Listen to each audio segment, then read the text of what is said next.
Hello guys! Tuklasin natin ang ganda ng Bewok Banadero.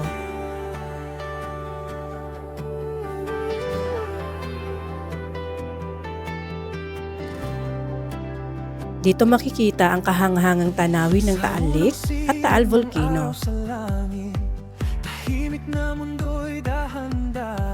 Ang Bewok Banadero ay isa sa mga paboritong pasyalan sa Tanawan City.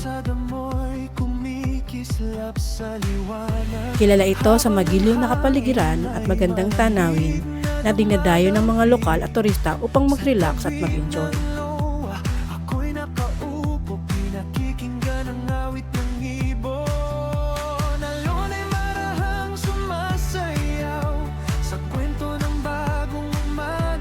Matatagpuan sa tabi ng Taal Lake ang Bewok Banadero na nagpapakita ng napakagandang tanawin ng Taal Volcano.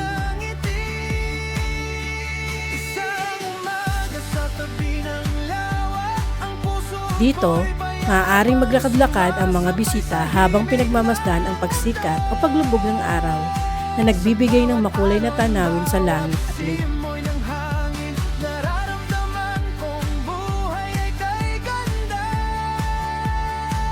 Ito ay perpektong lugar para sa pagpapahinga at pagkuha ng mga larawan, kung saan maaaring magpahinga ang mga bisita habang tinatamasa ang presong hangin mula sa lake.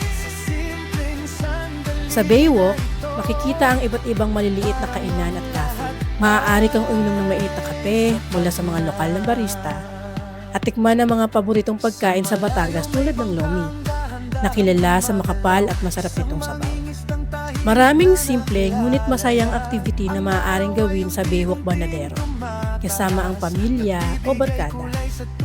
Isa sa mga pinakapopular na aktibidad ay ang pagsakay sa bangka sa Taal Lake, kung saan mas mapapansin ang kagandahan ng paligid. Maraming simple ngunit masayang activity na maaaring gawin sa Bewok Banadero, kasama ang pamilya o barkada. Isa sa mga pinakapopular na aktibidad ay ang pag-swimming,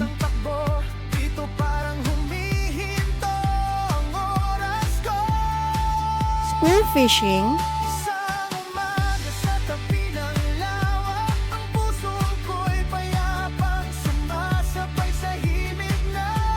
at fishing.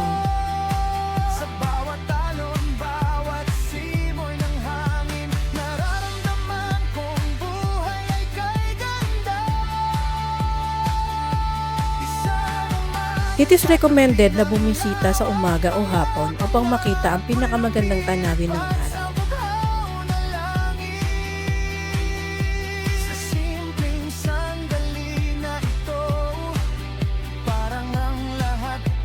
Kung kayo ay pupunta rito, siguraduhin lang na makapagdadala kayo ng sunblock, jacket, at tubig.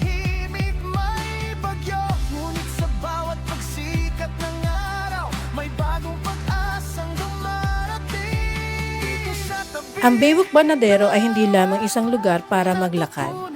Ito ay isang destinasyon kung saan maaaring maranasan ang kagandahan ng kalikasan, masarap na pagkain at mainit na pagtanggap ng komunidad.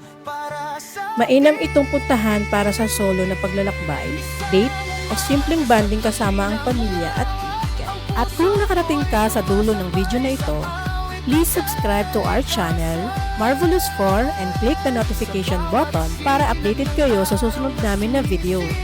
Yun lang po. Thank you for watching!